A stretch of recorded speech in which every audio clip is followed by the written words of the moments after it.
Welcome everyone. My name is Chelsea Alberico, and welcome to our HR in the Time of COVID Eccles Alumni Forum. Thank you for joining us today. If you have any questions, please throw them in the chat and let us know where you are tuning in from. Thank you to our presenting sponsor, OC Tanner. I am now going to turn our time over to our moderator, Deborah Owens. Thank you, Chelsea.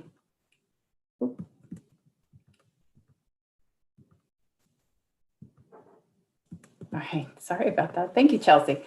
I'm the Associate Director of Corporate Outreach and part-time MBA placement for Business Career Services at the Eccles School of Business. I am so excited to have our presenters here, Mindy and Alex from OC Tanner. Interestingly, as part of my role in corporate outreach, I had the pleasure of engaging with OC Tanner last year.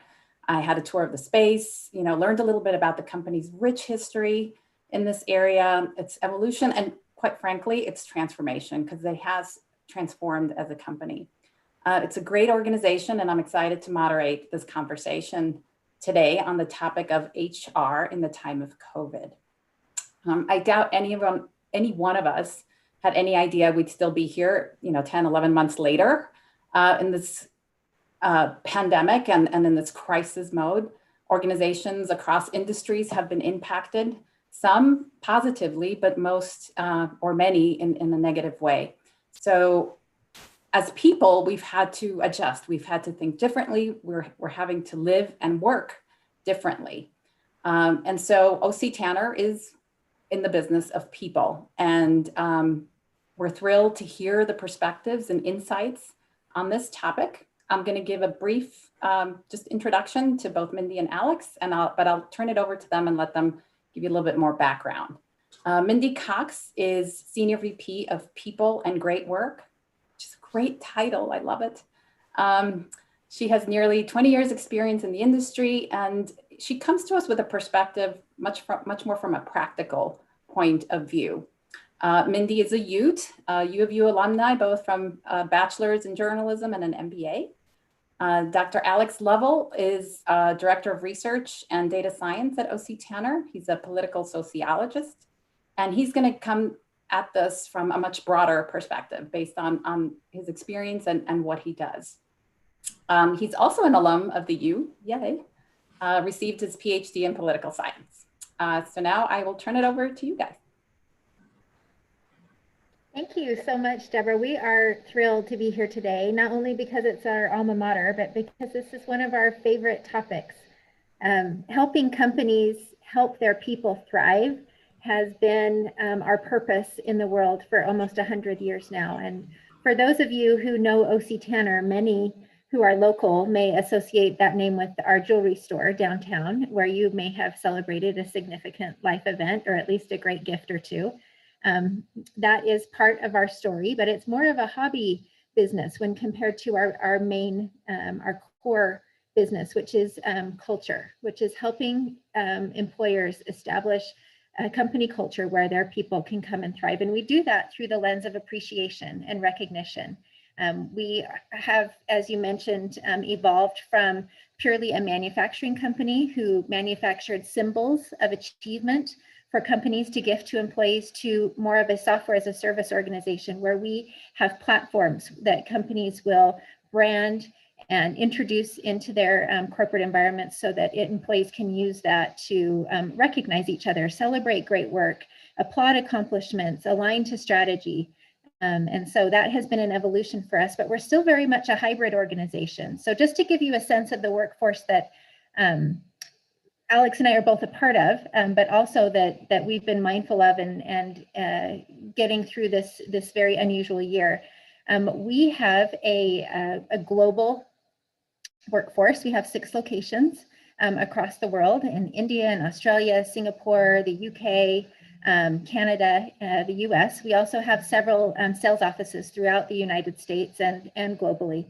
So we have people all over the globe. And this is probably, I would say, the first event, right, that has extended for quite a period of time where we have all been affected similarly. And, usually if there's a crisis in one country or a natural disaster in another, or something that's just out of the control of the business, we're sort of supporting one of our units or really trying to get one location of the business through that. But this has been everywhere, which has just been quite surprisingly unifying for us as we experience this in different ways, but also in very similar ways. We also have a diverse workforce in the fact that although we have a strong manufacturing and distribution, supply chain oriented workforce, and that remains true, we also have a growing contingent of knowledge workers, office workers, IT, and a growing marketing and research team, which Alex is a part of. So this hybrid and this globalization has been such an interesting mix to be in the middle of as we try and be mindful of how best to take care of our people. And I think that's one of the things that's been the most fascinating about the research that Alex and his team have done is the effect of this current environment and how it is experienced both very similarly across the globe and across work types, but also with the nuanced differences that we ought to be mindful of as people leaders. Alex, I don't know if you want to add anything to that little bit of an introduction. I think that's a perfect introduction to OC Tanner, just to give everybody a sense of where I am in the organization. As Mindy mentioned, I'm part of the OC Tanner Institute. I lead our research department and growing team. We work within our product teams as well as with clients and HR stakeholders across the world. So as Mindy brings a really wonderful kind of perspective from a practitioner perspective, I bring a little bit of a different perspective, more from a research and more general background. So very excited to be here. Thanks for taking a few minutes to join us today. So we've had, as we opened up this event, we had people submit some questions. And I'd like to kind of make sure that we do address all of these questions, and they've been basically grouped under 4 main topics. So the role of HR, productivity and leadership, onboarding, and then kind of the future of returning to work. What's going to happen? What's post-COVID going to look like? So maybe we could just get started on the role of HR. How has the role of HR changed in this environment, both globally across industries and specifically for OC Tanner? I can speak personally, and just because we work with so many HR contacts, because that's typically the group that we partner with on a lot of these change and strategic initiatives that OC Tanner's clients are trying to implement.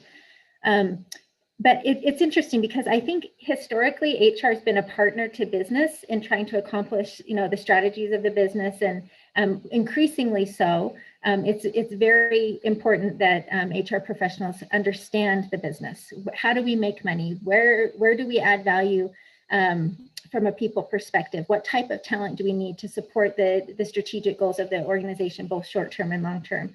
But this has been my first experience where the whole business turns to HR and says, now what? What do we do now? Like, we have I remember being in a meeting, I think it was March 11th or 12th this year. It was 2 days before we made the decision to go to work from home. And our CEO and I were whiteboarding, and he said, we've got 2 priorities: the safety of our people and the health of our business. And people were absolutely first. And I hope that that's been your experience in your organizations as well. But those were our priorities, right? That was not only the CEO's priority, but my priority. And so as we became more and more in lockstep about making decisions that funneled up to those 2 priorities, there was a lot of pressure put on HR teams to know what to do in an unprecedented circumstance. And so as our whole team got voracious about learning, okay, what is this? What's the smart thing to do? We didn't want to overreact. We didn't want to underreact, but we wanted to make sure that we preserve those 2 priorities of the safety of our people and the health of our business. And we just became very transparent with our people about, this is what we know right now. This is what we think is best right now. We don't know all the right things to do, but we believe the next right thing to do is this, and that's what we're going to do because we are being guided by these two principles. And so I think that going forward, I don't know that there has ever been a year where my CEO and my relationship has been closer and more dependent on achieving goals together. And we work well together before this, but it has been a true partnership. And I think it's an opportunity going forward to use this connection that has been so necessary and forced because of the circumstances we're in to really continue at a high level of support for the strategic needs of the business. And I hope that that's what we will see from HR leaders everywhere. And I also hope that people have turned to their human resource teams for needs that maybe they didn't turn to before. You know, I can say at OC Tanner, we've had a lot more discussions about physical needs or mental health, or, you know, what does working from home look like? How do we share space? We understand that you're under a new and intense and a different type of stress than you've experienced before. How do we offer support for that?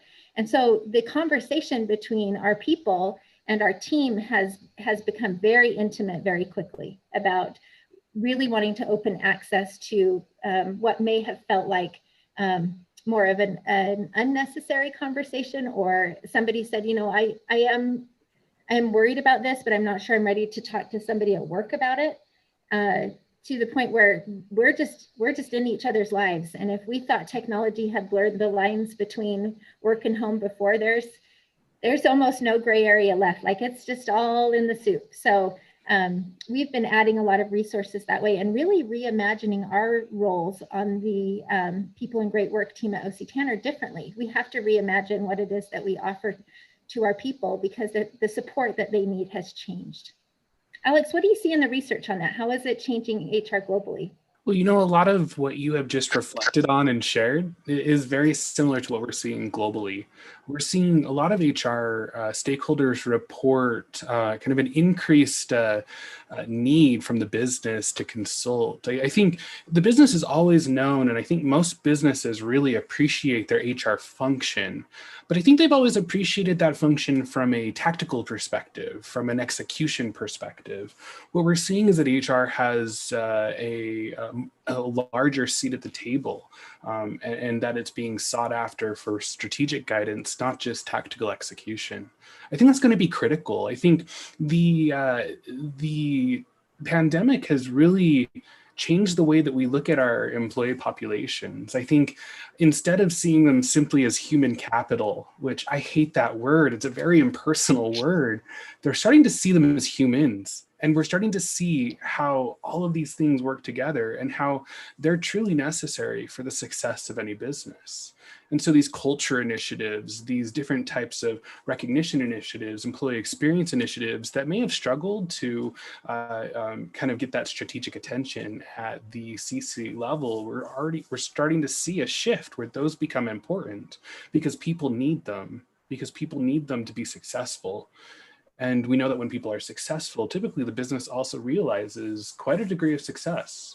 So that's one sentiment that I thought I'd share. The other that I thought was really interesting in HR's role in it is this idea of safety. Now, you know, I think pre-pandemic, most of the time when I talked about safety, when I asked stakeholders about safety, it came down to workers' comp claims and incidences, and you know, illnesses were typically never an issue. We didn't think about our policies in the context of a pandemic. And this has really shown a light on the fact that safety is more than just workers' comp claims. It's more than just incidents. It's pretty holistic, and it includes the physical and mental well-being of employees, as well as those kind of physical aspects within the workplace that can hurt them. And so I think that's really interesting because HR needs to start really coming to the table and looking at safety from a different lens. I think they have already. I think in the next year to 2 years, and we'll get into that probably later, that will be very important. So those would be the two things that I'd offer from the research. That's all super interesting. And OC Tanner produces a global culture reports, I think it's what it's called. And I guess that's where we could find all of this information. Now, every year you publish this report. I mean, a lot of the things that you discussed are kind of new themes. I mean, of all the things that you've been looking at before, some may have been recurring themes year over year. Are any of those more relevant today than they ever were before? That is really such a great question. So to give everybody a little bit of background, the Global Culture Report we launched back in 2017 with our inaugural study around workplace culture. And what we found is there's 6 kind of key essential elements of culture that really help employees thrive at work. Those things are purpose, opportunity, success, appreciation, well-being, and leadership. And our reports go into detail, and we don't have time to go through that today. But those reports every year, we kind of recomplete a large study. This past report had 40,000 employee and leader perspectives across 20 countries. So it was a pretty broad global piece of research. What was really interesting, and I promise I will get to the actual question. What was really interesting is we did a lot of also pulse surveys throughout the year when COVID sort of began within the United States, within Australia, within the UK, within Canada, within India. And we found that there are a couple of things that we've been talking about for quite a while that became incredibly important. It was interesting. These best practices in normal times became almost critical practices in a crisis, in a time of crisis. So there's a couple that really have come out as incredibly important. And I'll talk about it from an HR perspective, but I'll also talk about it from a leader perspective. Many people on here are already leaders or maybe an aspiring leader. And I want to give you a little bit of insight there too. So the first is around recognition. Now, OC Tanner has been researching recognition for many, many years, and it's probably not a surprise that we love to talk about recognition. But what we found is that recognition was really incredible, especially in a time of crisis, because people want to feel valued for what they bring, and oftentimes they're stepping up far more than they ever have before. They need to be appreciated by the organization, by their leaders, by their peers. And so having a consistent recognition strategy that spans the organization, that all have access to, and ensuring that that is regularly used was transformative. The organizations that had that strategy in place saw significant gains in engagement. In a time of crisis, people were more engaged. They were more connected to culture. They suffered less burnout. That's really critical. For organizations that didn't have that structure in place, but tried to put that structure in place, they didn't do as well as those first organizations, but they were still able to maintain sort of a status quo. And then there were organizations that, kind of closed those recognition programs down. That strategy was kind of put on hold from a budget perspective. And I understand that budgets can be really tight, but what we found is that had a severe effect on disengagement. It had a severe effect on people's well-being. And that's something that we should consider. So from a recognition standpoint, we used to say that employees needed to be recognized at least every 30 days. That was kind of a hygiene factor. If you were recognized at least every 30 days, then that employee was more likely to be engaged and less likely to attract from the organization. But we found that in COVID times and in kind of a year of crisis, that moved up to a need for recognition once every 7 days, as people were faced and shouldered a greater burden across the organization. They needed to be reminded that they were valued.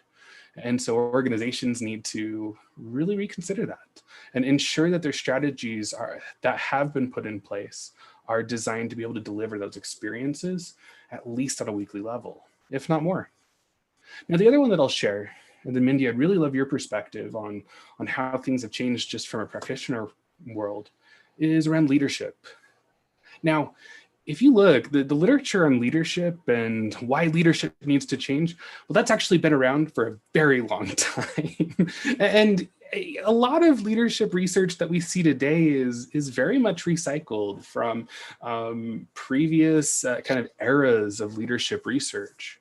One interesting thing that we found last year that has really become I don't know what I'm saying there, just really high importance, is this dichotomy between more of a traditional leadership style, which is more directive, more evaluative, more about gatekeeping and territory control, to modern leaders that focused on advocating and mentoring employees and connecting them to different people.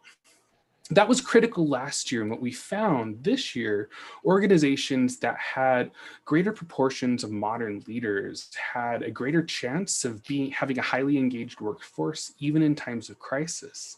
They also had more innovative ideas, which crisis has a lot of negative effects, but it typically pushes organizations to be more innovative. And organizations led by modern leaders had more innovation and great work happening. And so as we start to think about, how do we prepare for the next, year or two, it's really about how do we adopt those modern leadership practices? How do we connect employees to purpose, to their accomplishments, and to one another so that they can thrive and that we enable that rather than constraining their what they could do. Mindy? Yeah, and I just love this topic of leadership because I think it really is the crux of culture.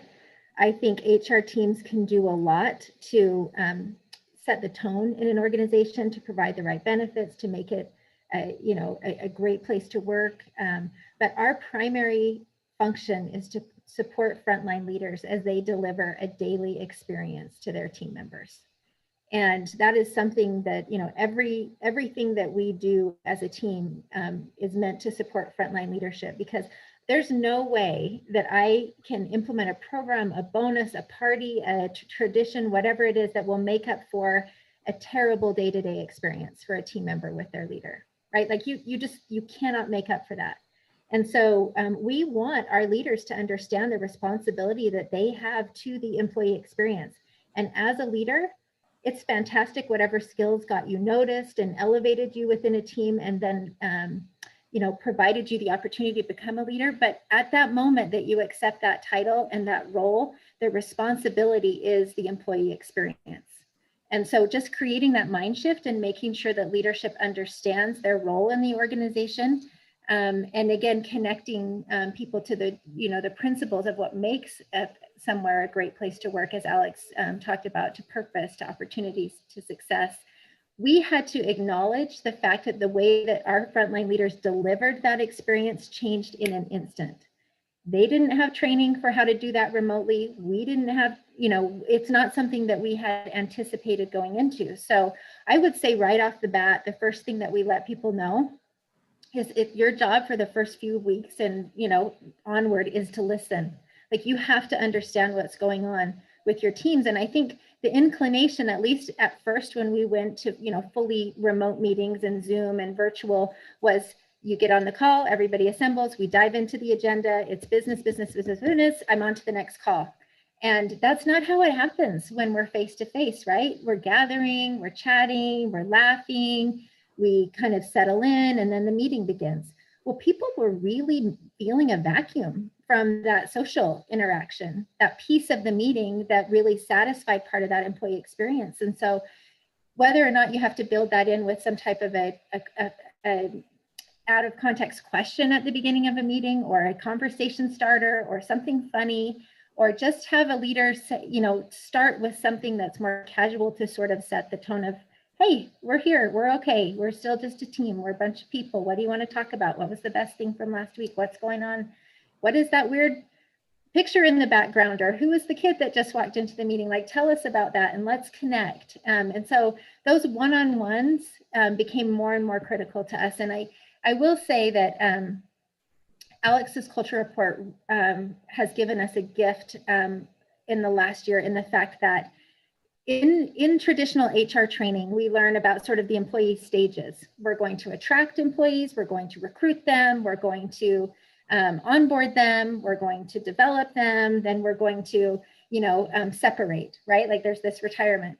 which is fine for us thinking through operationally, like what we need to do to support employees in each stage. But if you ask an employee, how are you doing?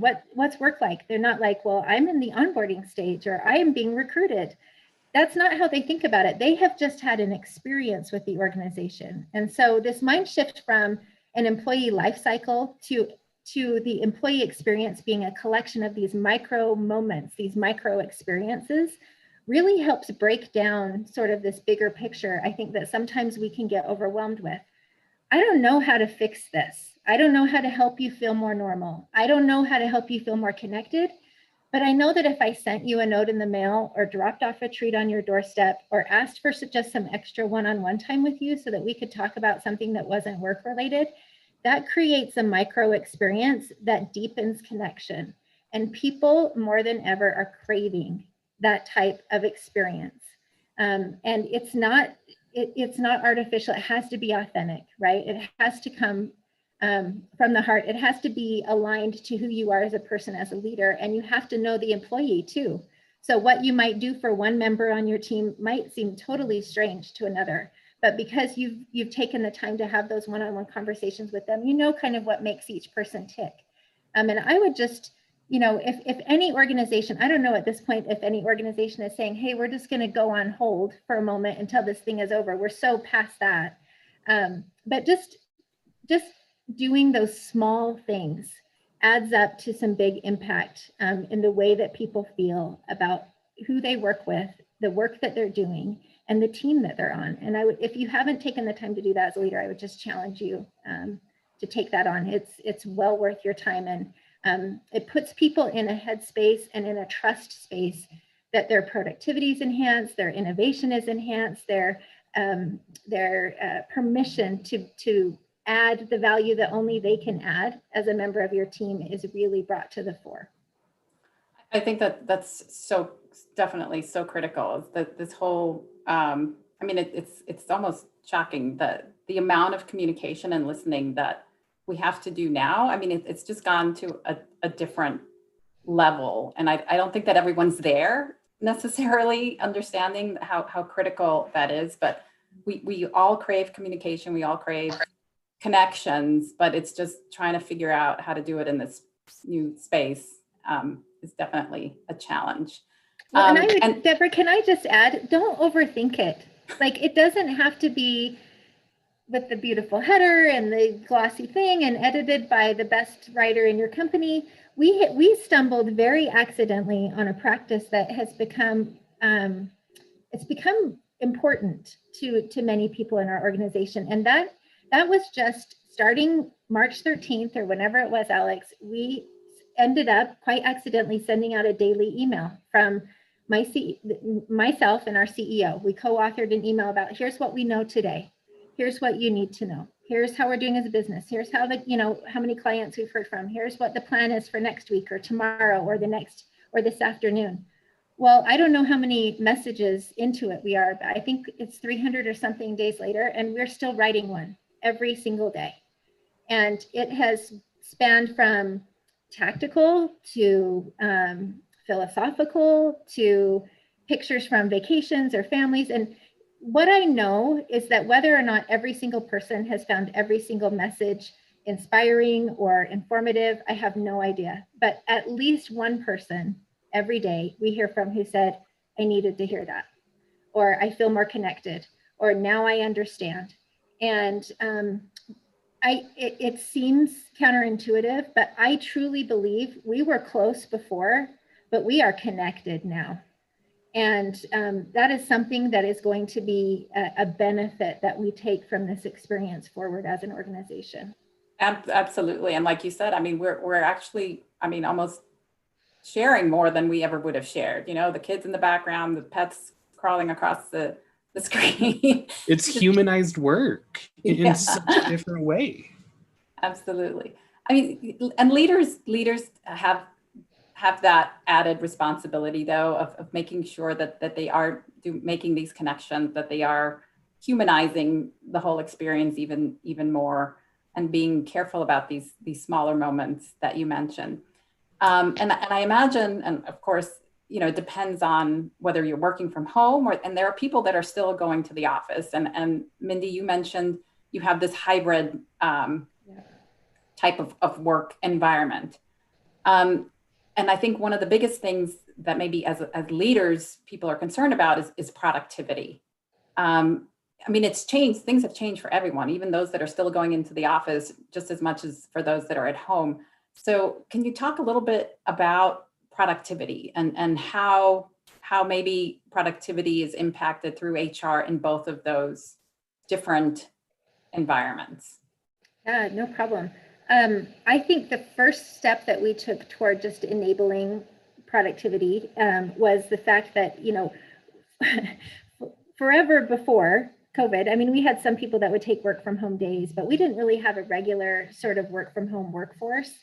But when we decided to make the move home, this panic was, how are we going to get everyone a laptop and this and that? And we just looked at each other and said, let them take what's at their desk. Like, we have the equipment. We've never wanted it to leave the building before, but this makes sense. And so just taking more of that common sense approach of, let's get people set up to be successful wherever it is they need to work. Do you need your desk? Do you need your chair? How can we help you cart your monitors out to your car? So that was kind of like the first very, very basic wave of that. And I would say for those that have site dependent work at OC Tanner, our manufacturing teams, we let them know that prioritizing their safety meant that those of us who did not need to be in the building were going to minimize the risk of their exposure to COVID by not being there. This didn't mean, hey, see you later, good luck. It meant, we're going to put a bubble around those of you who have site dependent work. We're going to put all kinds of safety measures in place. We're going to make sure you don't have to go out to get food and to eat. We're going to provide breakfast and lunches. We're going to make sure that you've got the support that you need to be safe when you're at work. And that felt supportive on both sides, right? Like we had people who could work from home, so you should. We had people who couldn't, so let's make this as safe as possible for you to be here. And that's been a model that's worked well for us. The other thing that I would say about productivity is our concerns. Yes, we've had people that are having a hard time managing the kids at home and the spouse at home, and they're in a small apartment, and I don't know how to do this. So we just have very candid conversations about, let's come up with a strategy. What hours would work best for you? How do we tackle this? But I truly believe in individualizing those approaches. Like I don't know how you can have a department of 200, 300 or 3,000 people and say everybody must. Because when we talk about fairness doesn't mean everything being the same, right? Sometimes we have to recognize that people are in different situations. And so for them to be able to deliver the value that we've hired them to deliver to the business, we may need to open our minds about how and when they deliver that value. On the converse of that, my biggest concern right now is that people are working more. People are never off. That there is this, I'll just get started, or I see the computer and I know so-and-so is going to email me back, and, India's up now, so we've got to check this. And I've got people I just know are putting in 10, 12, 14-hour days regularly. And so we sent a message out to our organization, gosh, Alex, what was it, 4 to 6 weeks ago, where our CEO just said, enough, like enough. There has to be a time where you've got to breathe, because we need you and we're going to burn you out if this is how we continue. So guess what? Meetings are 55 minutes long. We're not going 60 to 60 to 60. Like at some point you have to breathe, take a drink of water, and walk around for 10 seconds. And that's what we used to do when we went between conference rooms. But on Zoom, it's just boom, boom, boom. So just even having that come from him to say, I see you, we appreciate what you're doing, and it's not sustainable, and we want you for the long term. And that's where this leadership and well-being and appreciation, like those dynamics really meshed for our people. And there was such an outpouring of, like this relief of, it's okay for me to go back to a more normalized schedule. Yeah, I think, I'll just add 2 points to that from a research perspective. Well, one is this idea that we found that productivity is kind of fluid, and productivity doesn't look the same on a day-to-day basis.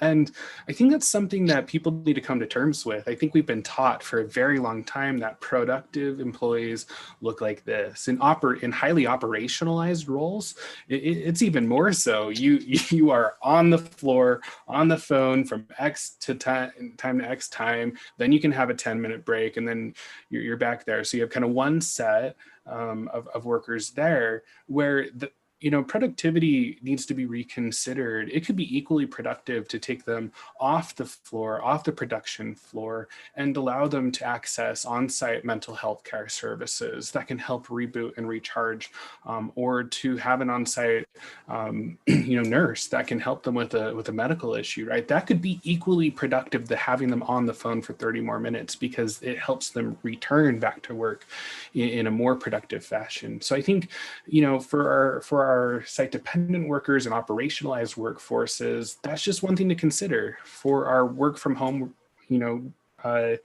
workforces, I think HR needs to reconsider some of our policies. During the height of the pandemic, we did a lot of research on policy and those kind of collisions with unfairness. And I'll give you a really good example that really gets at what Mindy said, which there was an employee that was brand new to her organization. She had been there for about 3 months.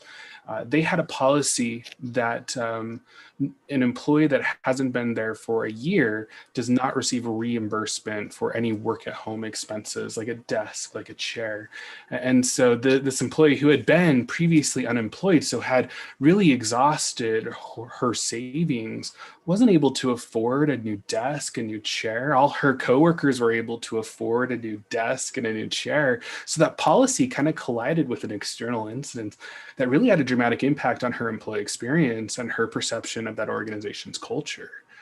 Fairness in that regard would probably be alleviating that concern and making an exception to that policy. And so I think our research indicates that HR needs to really reconsider policies, adding a little bit of autonomy in. I know that's kind of scary, but leaders, if we're going to have them be modern leaders and to be able to shift to the needs of their employees to help them be their most productive person, they need to have some flexibility and autonomy to do so.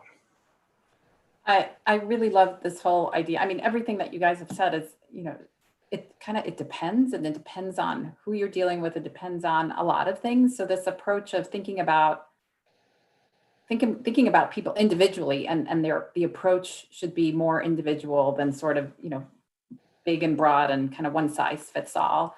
That makes total sense. And I'm thinking about that in terms of onboarding, and everybody's experience, and having those experience, everybody's going to kind of feel differently about it. Some people are really thriving in work from home environments.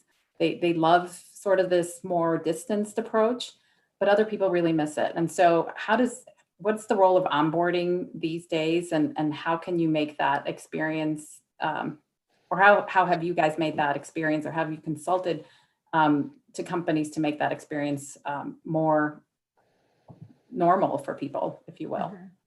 It's a hard time to start at a new organization, because usually you're meeting people as you're walking with the one person you're meeting the 10 people in the hallway that they're stopping to introduce you to. And so somehow we have to recreate that virtually and remotely. For us, I can tell you, we just onboarded a new compensation manager in our team. And so this is very dear to us. And, the few dozen employees that we have hired this year, even as, many employers are experiencing some sort of slowdown with hiring. We anticipate a return to workplace. And so for us, part of the strategy with onboarding is not just delivering the information and making sure people meet enough people virtually to feel included in the organization. We've had great engagement from our senior leadership team. We've had great engagement through the practice of huddles that are regular for us to have new people drop into virtual huddles so that they can at least understand names and faces. And so that's been helpful. But one thing that we've done, because we have this expectation that we will return to workplace, is we have asked hiring leaders to bring their new hires in, to arrange a time to bring them to the workplace, to give them a tour, following all the safety protocol, following, but they need to understand the different types of work that get done in our company in order to understand who we are. And when they receive these messages, to understand the different operating groups. We want to make sure that they participate in some of the perks that will be theirs when they return to the office. So we have our chef prepare a meal for them to take home with them at the end of that site visit. And that's something that makes a real impact on the new hires that we've had this year of, wow, I feel not only cared for, but I'm excited to return to the workplace at some point and experience this daily. I think another thing to be really mindful of is the fact that onboarding starts the moment that you post a job position. So the language that you're using, how you're introducing yourself as a company will determine the type of candidates that you get to apply. And we certainly start people experiencing our culture, not only from the posting, but that interview process. Once we're down to our final candidates, there are letters that go to the home. There's a lot of outreach from the team. Every team makes sure to send a personal note, handwritten note to the new team member. And those are those micro experiences, again, that somebody goes to their mailbox and they say, well, who's this? Oh my gosh, like I didn't expect it. And so whatever you can do that is something, connecting, that recognizes the fact that this is a person who is nervous about joining at a time that is unconventional. They don't know anybody, and all of those considerations that we would be very mindful of in person are still very, very real. And so we have to satisfy those in some way. And I don't know what's right for every organization, but those are a few of the practices that have been helpful for us. What would you add, Alex? I think one thing is very clear from our research in that onboarding is not finished until an employee chooses to engage with the organization. So you might have an onboarding program, right? And maybe that program is 4 weeks long and it has these different touch points and experiences. And those are truly wonderful, but it really doesn't, it doesn't end until the employee has a good sense of purpose at the organization and can connect to what the organization does, its reason for being, sees the opportunities available to them, sees their success or what could be their success and how they can reach it. They feel appreciated for what they've already brought to the table and who they are. They have a sense of well-being and they have a leader that is extraordinary. When you have all those things right, onboarding is generally finished because people are choosing to bring their best self to work. They're choosing to give their discretionary effort and not just the bare minimum. That's when onboarding should end, or kind of ends and goes into this other phase of being at an organization. And as Mindy mentioned, that starts right at the job posting, and that's critical. That's critical. Our research really indicates that there's ways that you can add little experiences, little cultural experiences throughout everything, add that little cultural flavor to help support all those 6 different elements right from the beginning. It eases yourself, just in a normal time, it eases people into onboarding and success sooner. And in a very disconnected world, in a lot of ways, it helps kind of ease the burden of those that are onboarding and the onboardee, if that's I think I made up a word, but that Oh, that's funny. I had not thought of that. This whole concept of from posting. I mean, that's where the onboarding starts. I'm going to pay more attention to job postings now. I think it makes total sense, though. I think you're absolutely right.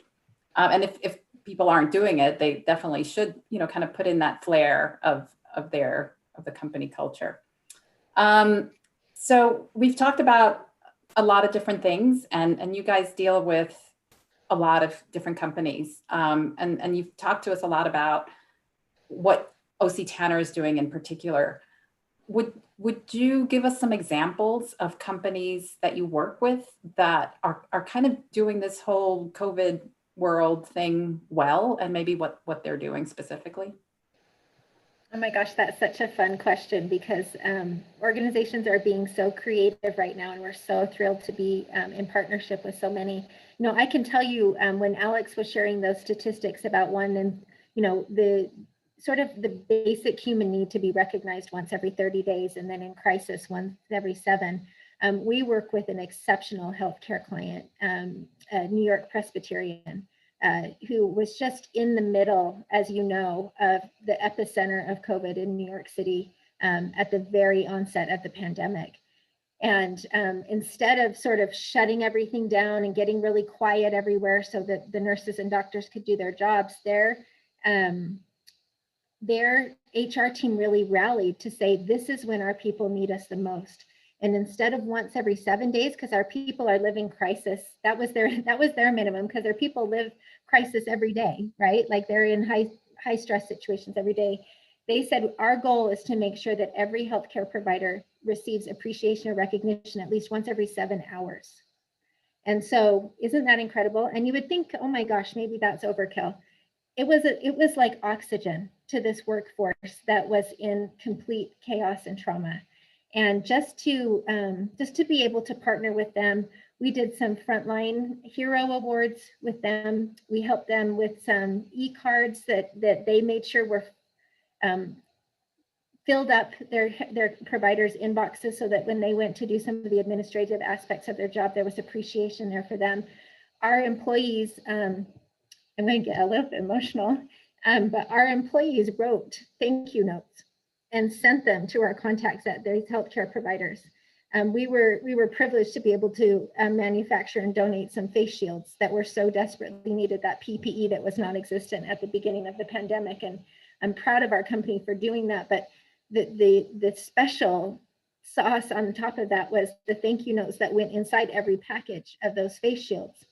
And so we got pictures back from our clients where they had taken those thank you notes and lined the halls of the hospital with, and these were things that our employees worked on with their children and their families. And just the fact that even though we couldn't all be on site to actually construct something, we could all add value to that effort. And so when you think about a hospital and you think about the priorities that they had in those moments, where they are literally in life and death situations, what rose to the top was this focus on employee experience. How do we support the people that are supporting the public? And it was just such a beautiful mindset example of, this is not hunker down. This is not wait till this is over. This is not get real quiet and let your people do their jobs. This is how they are going to excel and continue to bring the energy that you need to deliver great work.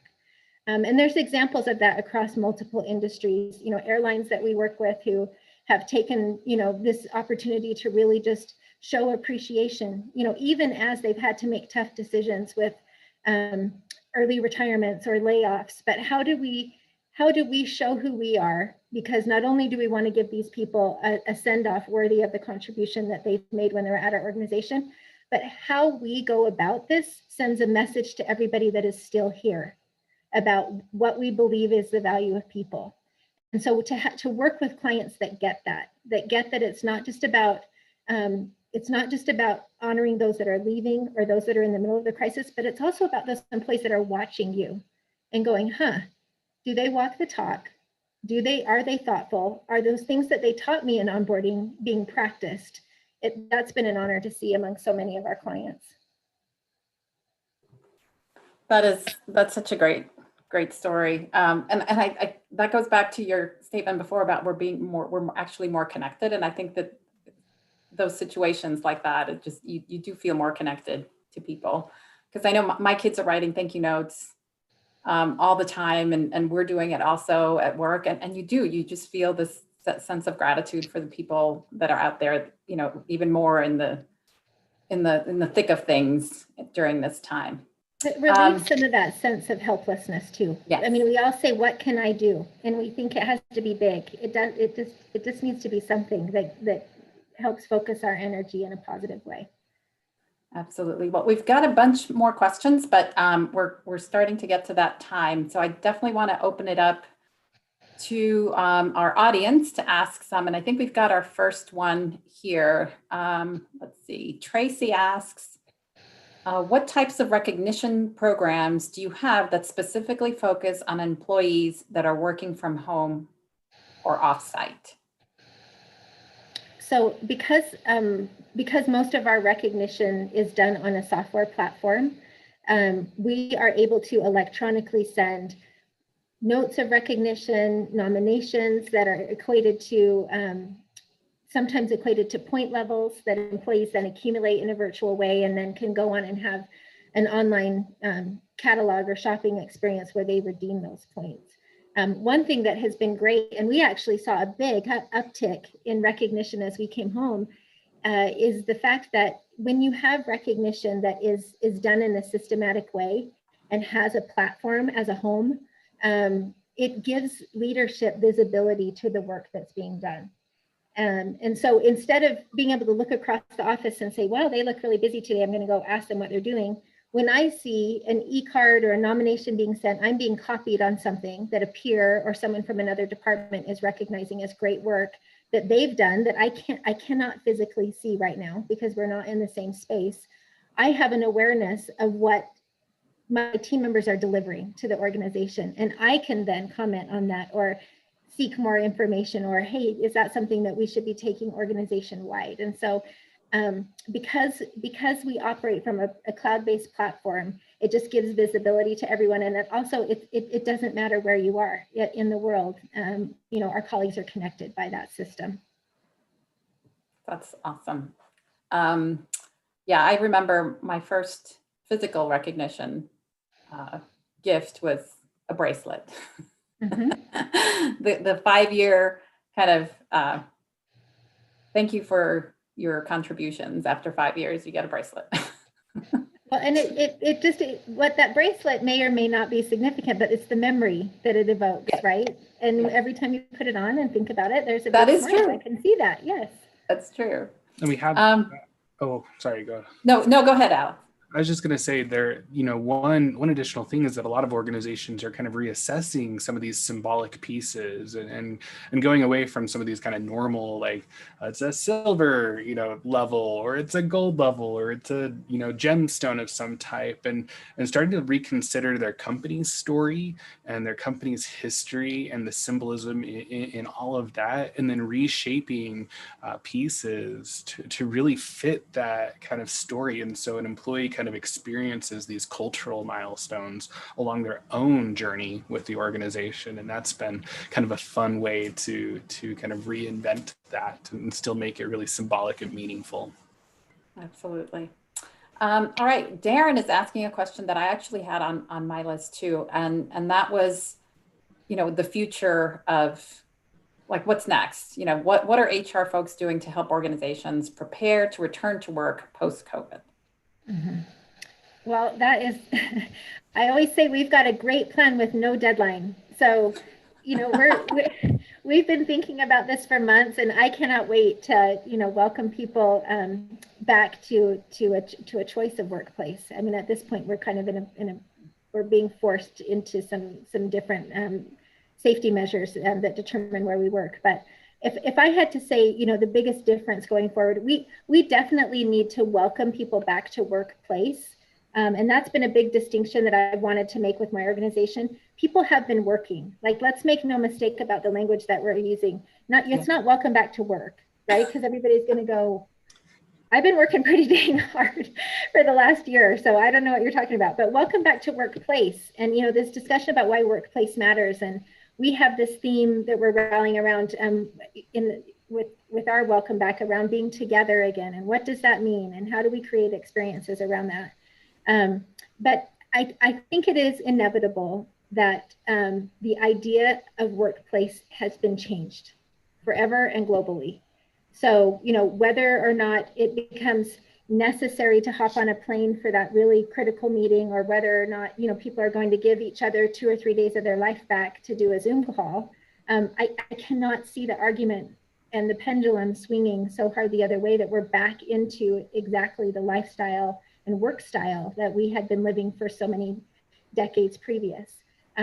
Organizations like ours are trying to figure out what work from home looks like. What does a flexible schedule look like? What kind of opportunities does that provide us? What's the minimum that we want to have people in the office so that we can still experience this togetherness and this sense of place that contributes to our sense of culture? So I think, organizations are going to have to figure out what's right for them based on their workforce needs, the specialized nature of their jobs, the work that needs to be done. But it's true that I don't believe that we will ever have another meeting with somebody on a conference call rather than a virtual screen, right? Them struggling to figure out who's talking or what's going on. And that's a big leap forward for inclusiveness, geographical inclusiveness. I'm excited about that and what that means, at least for OC Tanner. Perfect. All right, so we're getting down to the wire here, and we're going to close with, well, first, before I close with this question, I want to thank you guys. It's been so great having you. Love the insights. I've learned a bunch. Let's see. Here we go. How has COVID impacted the HR job market? Okay, this is a question near and dear to my heart, because I work with students and trying to find them positions. And so for those interested in going into this area, what are the key strengths that HR professionals need to possess to be successful in HR today? Well, I will tell you, the next hire I make into my team, I am going to be hungry for flexibility, adaptivity, creativity. Can you reimagine a function that you've been trained to do? And again, the question I always ask, and really the only question that matters in any job interview, how are you going to deliver value to the organization, right? What unique value can you bring to my team and to this business? And so I would just encourage anyone who's looking to become to start into the HR field or become an HR professional. One, you have to understand business.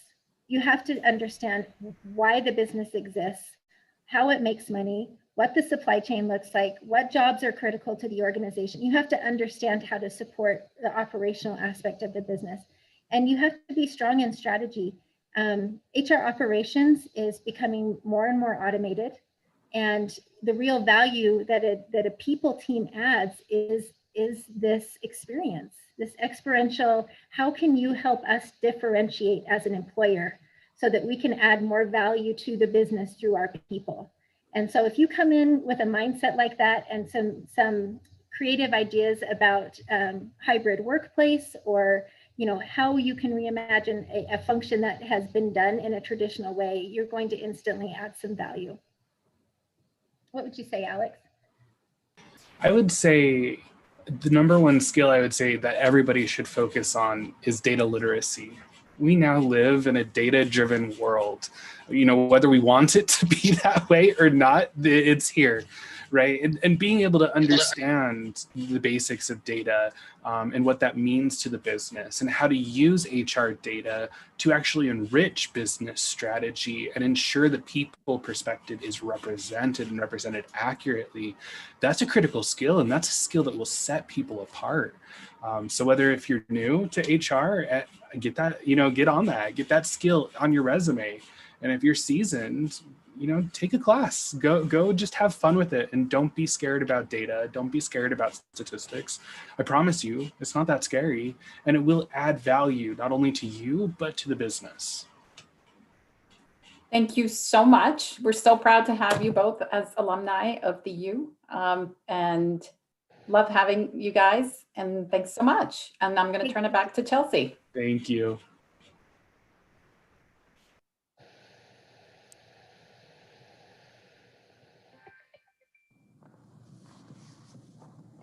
Thank you everyone for joining us. We appreciate the time that our panelists and our moderator put into this discussion. Please join us tomorrow for a discussion on the future of hospitality and tourism. You can RSVP at eccles.link/roadtrip. Also, please save the date for our next Eccles Alumni Forum on January 28th. It's the business of sports. If you're thinking about making an end of year gift, now is a great time to do that to help support our Eccles School students. Please visit eccles.link/cares to make a tax deductible gift. Thank you again, and thank you to our sponsor, OC Tanner.